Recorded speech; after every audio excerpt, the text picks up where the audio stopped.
वो रहेगा stress and coping. तो आपको बेटा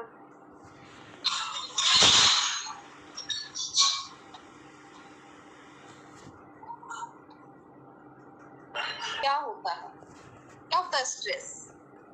ये हम लास्ट सेमेस्टर में बहुत अच्छे से किया था हमने। स्ट्रेस क्या है, स्ट्रेस के साइकोलॉजिकल सोर्सेज क्या है, फिजियोलॉजिकल सोर्सेज क्या है, स्ट्रेस की फिजियोलॉजी क्या है, और स्ट्रेस की वजह से कौन कौन सी जो है वो हेल्थ के ऊपर इफेक्ट पड़ती है, ये सारा हम लास्ट ईयर कर चुके हैं। लेकिन एक बार मैं आपसे पूछना चाहूंगी कि स्ट्रेस क्या होता है? क्या होता है? फिजिकल, इमोशनल और साइकोलॉजिकल पेन जो है, जिसको हम स्ट्रेस डिफाइन करते हैं। सिर्फ पेन को या कुछ और? It is a body's response to the जो environment में जो भी जो हमारी attention seek करता है, या फिर हमें को चीज को गोल को अचीव करने के बीच में जो आते हैं मैम रुकावटें, उससे हमें स्ट्रेस होता है। और कोई बच्चा? आप साइकोलॉजी के स्टूडेंट हो और हम पिछले साल कर भी चुके हैं, तो मैं उम्मीद रखती हूँ कि आपको ये डिफाइन करना आना चाहिए कि स्ट्रेस क्या है। और इसके लिए हमने पर्टिकुलर कई डेफिनेशन भी की थी लास्ट सेमेस्टर में, तो लेकिन डेफिनेशन प्रॉपर याद नहीं रहती, लेकिन उसका जो मीनिंग है वो हमेशा आपको आना चाहिए कि स्ट्रेस क्या है। और कोई बच्चा? कोई एक आध बच्चा और भी बोला करो बेटा। मैंने देखा आमतौर पर आज तक जितनी भी हमारे लाइफस्टाइल एंड हेल्थ है, जैसा कि पैथोलॉजी है, 2-3 बच्चे ही हैं जो रिस्पॉन्स देते हैं। बाकी बच्चे चाहूंगी ना, हर बच्चा कभी ना कभी तो कोई ना कोई रिस्पॉन्स तो दे। और कई जो है वो फिजियोलॉजिकल फैक्टर होते हैं, यानी कि फैक्टर चाहे कोई भी है, स्ट्रेसर यानी कि कोई भी है, लेकिन वो स्ट्रेसर कब स्ट्रेस बनेगा? वो स्ट्रेसर एक पर्टिकुलर व्यक्ति के लिए स्ट्रेस तभी बनेगा जब उसको लगता है कि उसके हाथ में उस स्ट्रेसर को कंट्रोल करने के लिए कुछ भी नहीं है, और उसका जो कोपिंग स्ट्रेटजीज है उसके पास वो नहीं है। अगर व्यक्ति के पास कोपिंग स्ट्रेटजीज अगर है, उसको लगता है तो इस सिचुएशन को कंट्रोल कर सकता है, और उसको लगता है कि तेरे पास बहुत सारा सोशल सपोर्ट है, तो उसके लिए वो स्ट्रेस नहीं रह जाता उस समय।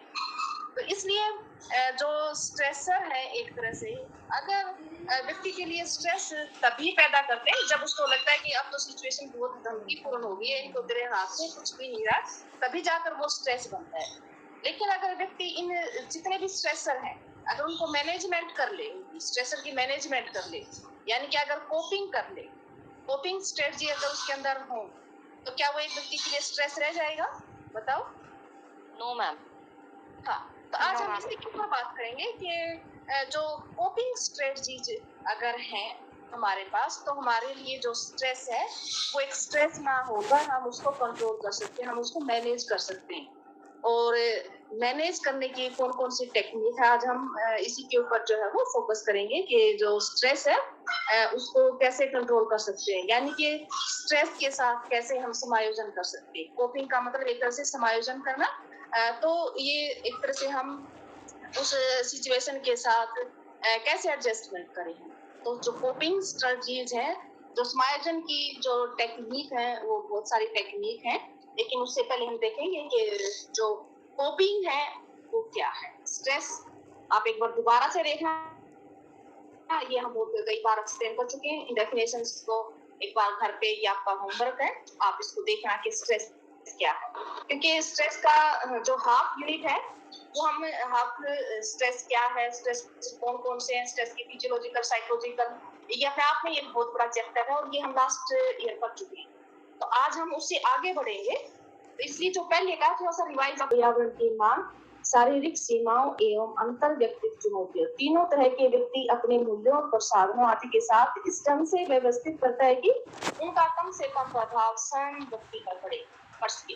यानी कि कोपिंग बिहेवियर में तीसरी चीज ये है कि व्यक्ति, चाहे उसके इंटरपर्सनल रिलेशनशिप्स है, चाहे उसकी जो है फिजियोलॉजिकल डिमांड्स है, चाहे उसकी इन्वायरमेंट, क्योंकि स्ट्रेसर जो है वो तीनों ही हो सकते हैं, लेकिन व्यक्ति इन तीनों ही तरह से मिलने वाले जो भी स्ट्रेसर होते हैं उनके साथ इस तरह से जो है वो कोपिंग करता है ताकि उनका कम से कम इफेक्ट उसके शरीर के ऊपर पड़े। तो ऐसे एफर्ट जो है व्यक्ति मैम एक बार ये थर्ड पॉइंट दोबारा बताना। मैम एक बार फर्स्ट भी एक बार रिपीट करना प्लीज, फर्स्ट और सेकंड। ये इसका मतलब ये है कि आपके मैं सारे ही दोबारा बता दूं, फर्स्ट भी थर्ड भी दोबारा से, तो दोबारा से कर लेते हैं कि जो कोपिंग बिहेवियर है वो क्या चीज है।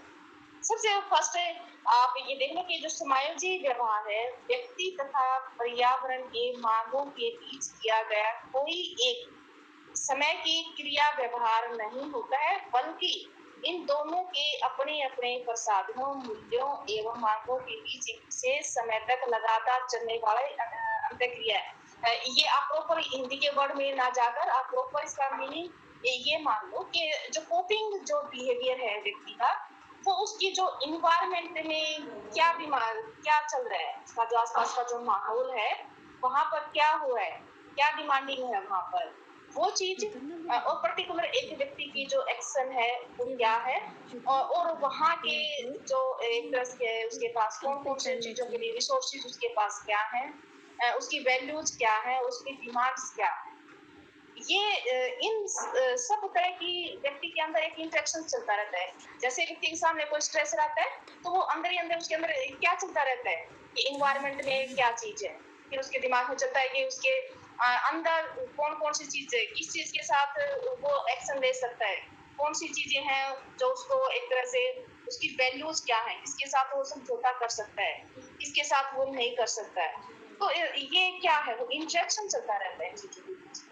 क्योंकि आपको पता है कि स्ट्रेस क्या है, स्ट्रेस की जो डेफिनेशन जब हमने की थी तो स्ट्रेस की डेफिनेशन यही थी कि वो या तो इन्वायरमेंटल कोई स्ट्रेसर होता है या फिर फिजिकल फिजियोलॉजिकल से रिलेटेड, यानी कि कोई बीमारी फिजियोलॉजिकल रिसोर्सेज में क्या होती है, कोई ना कोई बीमारी होती है, हो सकता है व्यक्ति को एकदम कैंसर का पता लगे, उस कैंसर की वजह से उसको जो है वो स्ट्रेस हो सकता है।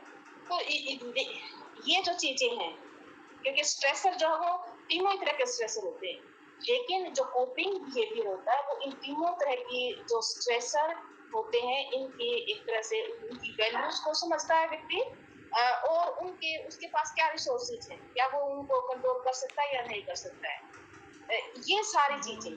तो कोपिंग जब बिहेवियर होता है तो ये सारे इंटरेक्शन उसके अंदर चलते हैं कि तेरे पास इन्वायरमेंटल के कौन कौन से सामने, तेरे पास कौन कौन सी चुनौतियां हैं, तेरे अंदर कौन कौन सी चुनौतियां हैं, कौन कौन से सोशल स्कोर्स हैं, ये सारे इंटरेक्शंस उसके अंदर चलते हैं। तो इतने सारे इंटरेक्शंस अगर अंदर ही अंदर व्यक्ति के ब्रेन के अंदर की सारी एक्टिविटी चल रही होती है तो इसको हम क्या मानेंगे, क्या ये एक स्ट्रेटजी है, एक प्रोसेस है। इसलिए ये एक प्रोसेस है, एक स्ट्रेटजी है, क्योंकि जब कोई प्रोसेस होती है उसी के अंदर ये सारे इंटरेक्शंस की और इनकी इवैल्यूएशन होती है। तो क्लियर है ये टॉपिक क्या कहना चाह रहे हैं इसके अंदर? Yes hello, yes ma'am. तो ये एक स्ट्रेटजी है एक तरह की, उसमें जो कोपिंग बिहेवियर है एक तरह की एक प्रोसेस है। इसको हम ये नहीं कह सकते कि ये बगैर प्रोसेस के ही हम कोई निर्णय ले लेते हैं, बल्कि ये हमारे माइंड के अंदर एक प्रक्रिया चलती है और उसके अंदर ही हम इवेल्युएट करते हैं। तो ये एक प्रोसेस है, या सिर्फ हम ये कहना चाहते हैं जो कोपिंग बिहेवियर है वो एक तरह की प्रोसेस है, और प्रोसेस है इसीलिए ऊपर की 2-3 लाइन के अंदर यही डिफाइन किया है कि ये प्रोसेस क्यों है। क्यों? क्योंकि इसके अंदर इन्वायरमेंटल और जो फिजियोलॉजिकल जो फैक्टर हैं उनका इंटरेक्शन होता है।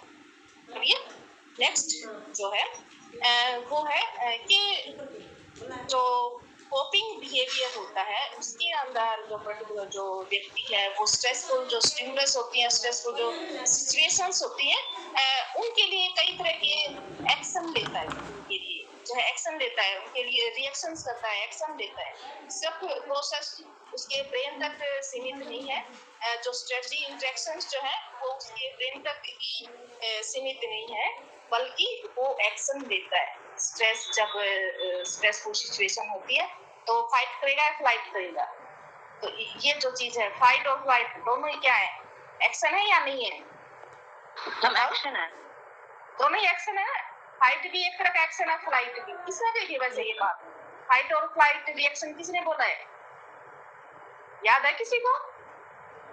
Fight and flight Cannon Bard की थ्योरी पढ़ी आपने इमोशन के बारे में?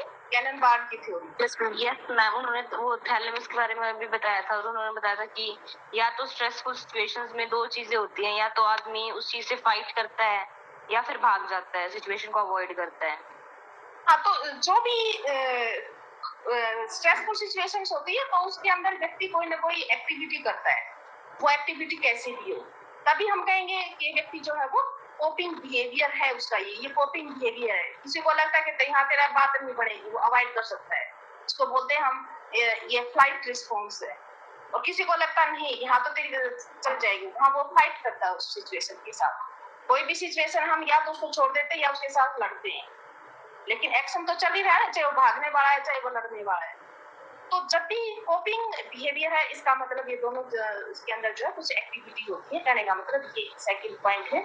थर्ड पॉइंट में कहने का मतलब ये है कि व्यक्ति के सामने चाहे वो इन्वायरमेंटल स्ट्रेस है, चाहे उसकी साइकोलॉजिकल डिमांड्स हैं, चाहे उसकी जो फिजियोलॉजिकल डिमांड्स हैं, तो इनके अंदर जो इंटरेक्शंस हैं, इनके अंदर जो उसको चैलेंजेस जो मिल रहे हैं, तो उनका व्यक्ति इस तरह से सामना करता है ताकि इन चीजों से लड़ते हुए व्यक्ति की जो हेल्थ है वो सही रहे।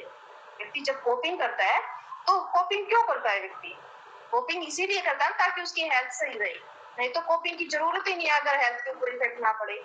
तो तीसरी बात यही है कि व्यक्ति जो है वो स्ट्रेस का जब सामना करता है, जब स्ट्रेसफुल सिचुएशन से कोपिंग करता है, तो वो इस तरह से करता है ताकि उसका कम से कम इफेक्ट जो है उसके खुद के ऊपर पड़े, व्यक्ति के खुद के ऊपर उसका इफेक्ट बहुत कम पड़े, ताकि उसका समाधान जो है वो कर सके। और सारी चीजों को इस तरह से जो है एक तरह से सिस्टमेटिक तरीके से उन चीजों को स्थापित करने की कोशिश करता है ताकि उसका इफेक्ट उसके ऊपर कम से कम पड़े। थर्ड पॉइंट क्लियर है ये चीज? Yes ma'am. फोर्थ जो पॉइंट है वो ये है कि जो समाजी जो व्यवहार होता है वो एफर्टफुल होता है। एफर्टफुल का मतलब व्यक्ति जो है वो कोई ना कोई एक्शन लेता है, ऐसा नहीं है कि खाली बैठा है। तो एफर्ट करना पड़ता है, जब स्ट्रेसफुल सिचुएशन होती है तो व्यक्ति जो है वो एफर्ट करता है। अगर व्यक्ति एफर्ट नहीं कर रहा है इसका मतलब उसने स्ट्रेस उसके नहीं है, तो एफर्टफुल होता है। और ये अपने आप नहीं होता है, व्यक्ति को जो है एक्शन लेना पड़ता है जो कोपिंग की है उसके लिए। इसी तरह से समाजी व्यवहार एक सीखा गया व्यवहार होता है। जो कोपिंग स्ट्रेटजीज होती हैं वो लर्नड होती है, ये हमें देखिए वो ऑटोमेटिकली, बल्कि वो कहीं ना कहीं सिचुएशन से हम सीखते हैं। तो 5 जो है कोपिंग बिहेवियर की कैरेक्टरिस्टिक्स जो है बताई है। अब ये है कि जो कोपिंग है वो कैसे करें।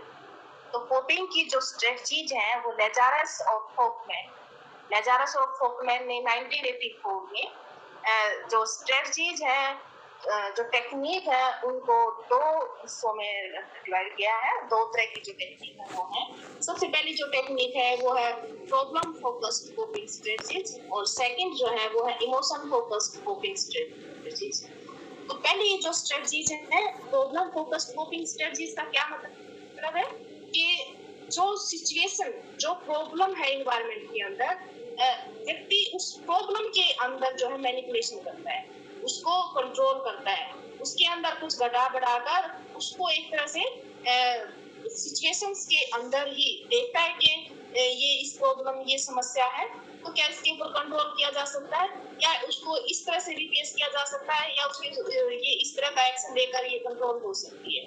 यानी कि यहाँ पर जो सिचुएशन स्ट्रेस पैदा करती है उस सिचुएशन को कंट्रोल करके एक तरह से जो है व्यक्ति को करता है स्ट्रेस के साथ। तो ये दोनों ही तरह की स्ट्रेटजी पाए जाते हैं प्रॉब्लम फोकस्ड कोपिंग स्ट्रेटजी में, कंट्रोल स्ट्रेटजी और प्रेडिक्शन स्ट्रेटजी। यानी कि जो प्रॉब्लम है उसके अंदर 2 तरह की स्ट्रेटजीज आती हैं। पहली जो है वो है कंट्रोल स्ट्रेटजी और दूसरी जो है वो है प्रेडिक्शन स्ट्रेटजी। जो कंट्रोल स्ट्रेटजी है उसके अंदर तो व्यक्ति को जो तनाव करने वाली जो स्थिति होती है उसी के अंदर जो है व्यक्ति उसको कंट्रोल करता है। और प्रेडिक्शन स्ट्रेटजीज में क्या करता है व्यक्ति, पहले से ही हमें पर कंट्रोल स्ट्रेटजी बताना। कंट्रोल स्ट्रेटजीज में तो व्यक्ति जो स्ट्रेस पैदा करने वाली जो सिचुएशन है उसी को कंट्रोल करता है, उस सिचुएशन को कंट्रोल कर लेता है। अब ये है कि मान लो आपके एग्जाम चल रही है और आप को कोई स्ट्रेस हो सकता है कि मेरे एग्जाम के दौरान ये चीज हो सकती है, तो हम उसको पहले ही कंट्रोल करते हैं कि उसको जो है ये सिचुएशन सारी और मैं इसको इस तरह से कंट्रोल कर सकता हूँ, तो उस सिचुएशन के अंदर आप जो है उसको कंट्रोल कर सकते हो सिचुएशन को। अब आगे आएंगे आपकी कंट्रोल स्ट्रेटजी, आगे आएंगे कि कैसे कैसे कौन कौन सी चीजें हैं आपके एग्जाम के अंदर। आप ऑनलाइन फर्स्ट टाइम आप एग्जाम दोगे, मान लो अभी तक यही आ रहा है कि शायद आपको ऑनलाइन एग्जाम होंगे, तो वहाँ पर आप वो सिचुएशंस कैसी हैं, वहाँ पर आप चीजों को कंट्रोल कर सकते हैं। आपने कि अगर पीडीएफ सही नहीं बन रही तो आपको कौन जो स्कैनिंग है वो सही से हो। और आज सुबह भी चल रहे थे कि ये इसके पिक्चर जो हो अच्छे से नहीं है, तो ये है, ये क्या चीजें हैं, ये हाँ पहले ही हम जो है एक तरह से ये प्रिडिक्शन स्ट्रेटजीज हैं कि आगे चलकर कौन कौन सी जो है एक तरह से समस्याएं आ सकती हैं, पहले ही हम उन चीजों का अनुमान लगा लेते हैं और फिर उनको कंट्रोल कर लेते हैं। तो ये है प्रिडिक्शन स्ट्रेटजी। और जो प्रेजेंट में कंट्रोल स्ट्रेटजीज के अंदर जो है हम डायरेक्ट इसको कंट्रोल करते हैं, किसी चीज को तो डायरेक्ट हम कंट्रोल करते हैं, लेकिन प्रिडिक्शन में हम जो आने वाली जो प्रॉब्लम है उसको पहले ही अनुमान लगा लेते हैं कि आने वाले समय में ये समस्या आएंगी, उनका समाधान पहले ही जरूरी है, उनको पहले ही कंट्रोल कर लेना जरूरी है ताकि जो है आगे समस्या ना हो। और क्योंकि जब समस्या पैदा होगी तभी उसी की वजह से जो है वो स्ट्रेस हो सकता है।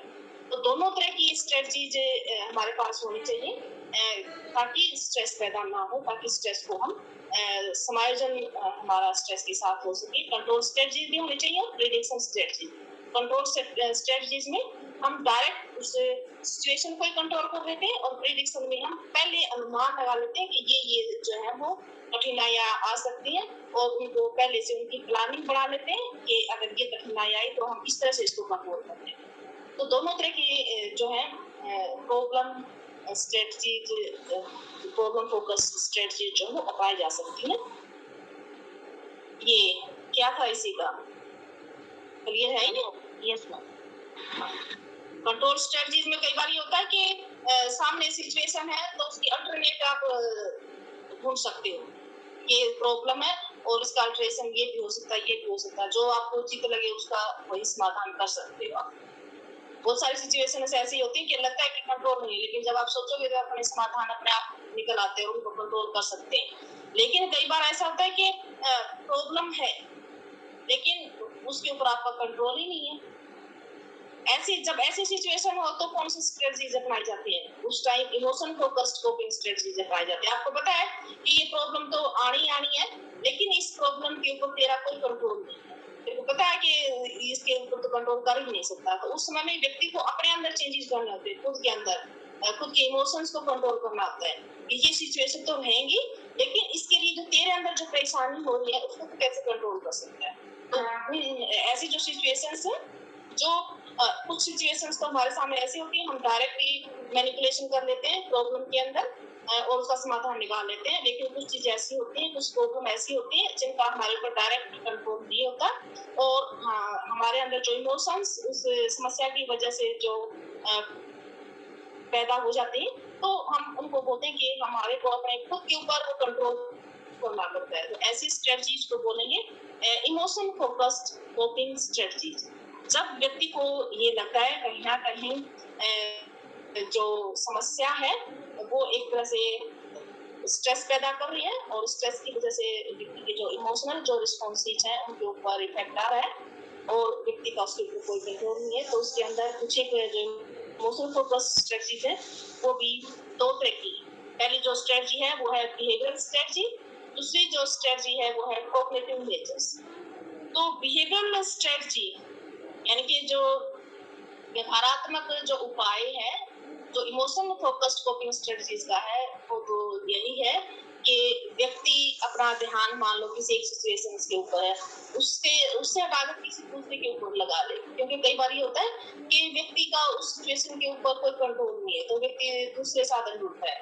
कई बार अभी आपने हेल्थ कॉम्प्रोमाइजिंग बिहेवियर पढ़े, वो क्या है एक तरह की वो बिहेवियर स्ट्रेटजी हो सकती है किसी के लिए। क्यों? कई बार लगता है स्ट्रेस आ रहा है, स्ट्रेस का सामना कर नहीं सकता व्यक्ति और स्मोकिंग ड्रिंकिंग स्टार्ट कर देता है।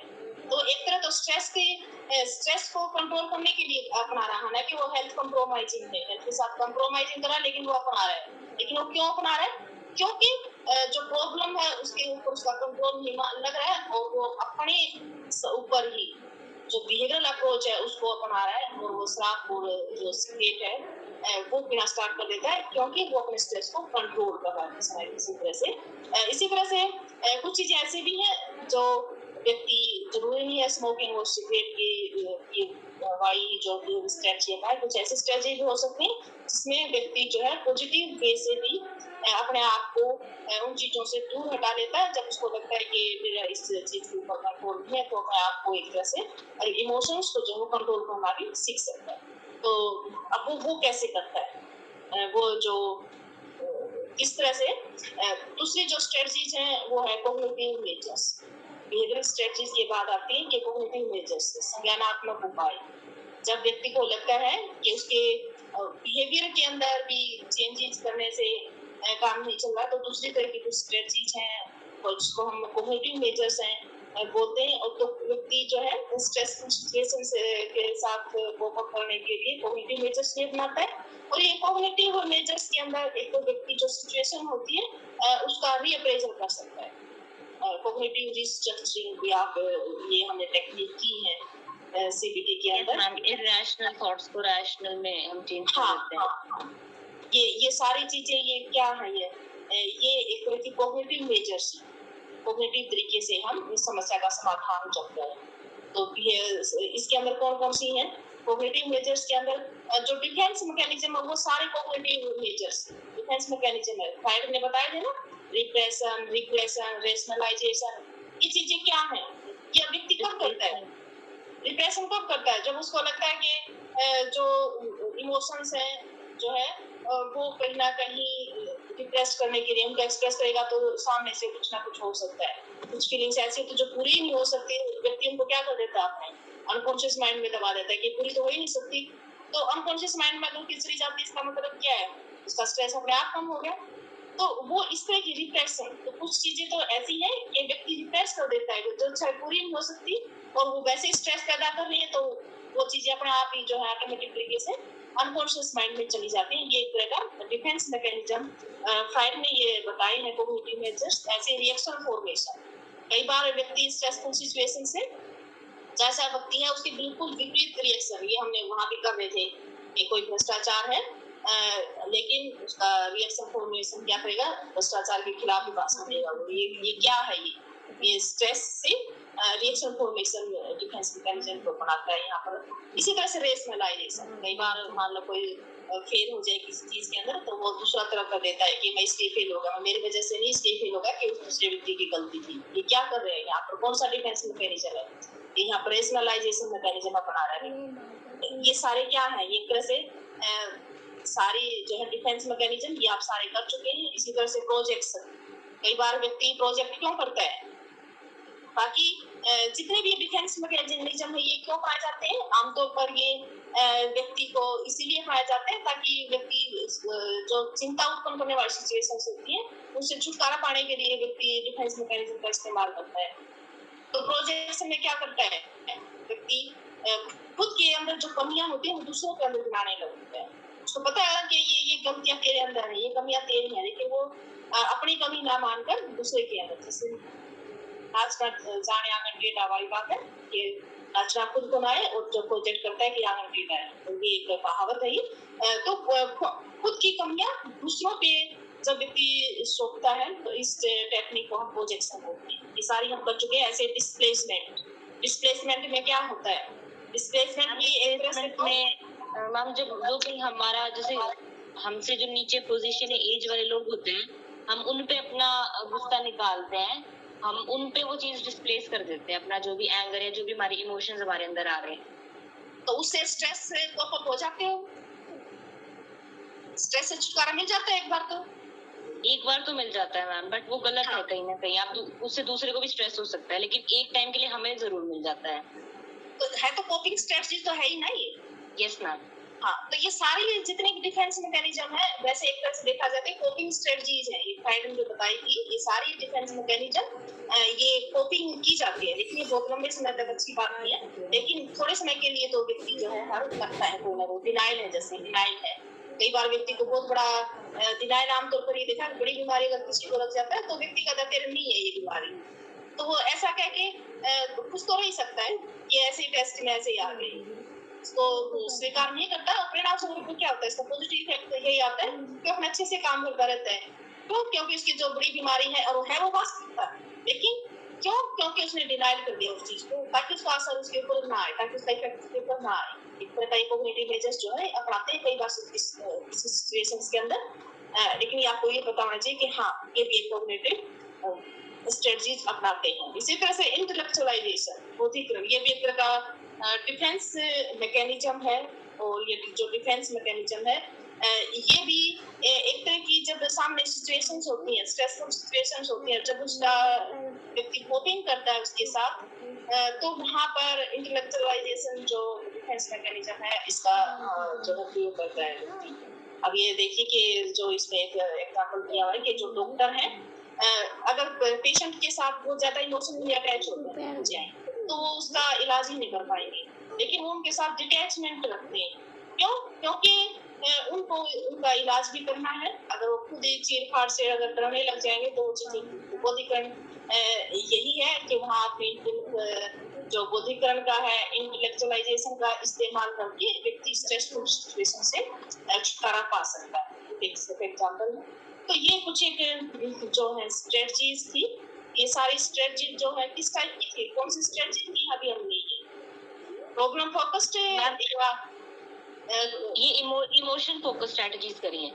हाँ, क्योंकि ये इमोशंस को कंट्रोल कर रही है एक तरह से। हम इमोशंस को कंट्रोल करके फिर समस्या का समाधान, फिर जो भी प्रॉब्लम है उसके साथ कोप अप करते हैं। तो ये दोनों तरह की स्ट्रेटजी अपनाई जाती हैं, इमोशन फोकस्ड और प्रॉब्लम फोकस्ड।